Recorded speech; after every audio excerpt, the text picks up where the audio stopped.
జై శ్రీరామకృష్ణ. దైవంతో సహజీవనం. స్వామి బ్రహ్మానంద మహారాజ్. బ్రహ్మానంద స్వామి మితభాషి. ఆయన జీవితమే ఆయన ఉపదేశము. మతాన్ని బోధించటం కంటే ఆచరించి చూపారు ఆయన.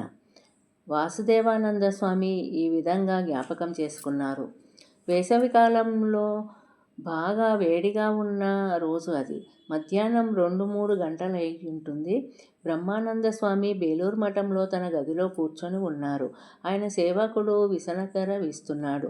నేను ఆయన గదిలో ప్రవేశించగానే ఆయన స్వాగతం, ఈరోజు చాలా వేడిగా ఉంది, మంచుతో నిండి ఉన్న హిమాలయ పర్వతాలపై ధ్యానిద్దామా? అప్పుడే వాతావరణం అంతా చల్లబడుతుంది.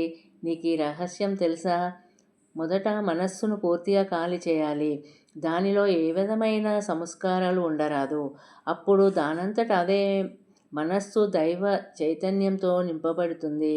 ఒక కుండలో నీరు పూర్తిగా తీసివేస్తే అది ఖాళీ అయిపోతుందా? వెంటనే అది ఆకాశంతో నిండబడుతుంది కదా. ఆ స్థలము అంటే ఆకాశము అంతకుముందు ఆ కుండలో లేదా? అవును, అది ఉన్నది, కానీ అది నీటితో కలిసి ఉన్నది. స్థూలంగా కనిపించే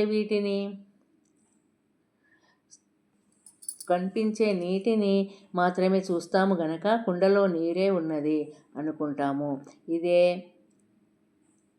అదేవిధంగా బాహ్య వస్తువుల శుద్ధ చైతన్య సంస్కారాలు రెండు మనస్సులోనే ఉన్న మన ఇంద్రియాలకు అందుబాటులో ఉండే స్థూల సంస్కారాలను మాత్రమే మనం గ్రహిస్తాము. మన మనస్సులోనే ఉన్న శుద్ధ చైతన్యాన్ని మాత్రం చూడము. జై శ్రీరామకృష్ణ.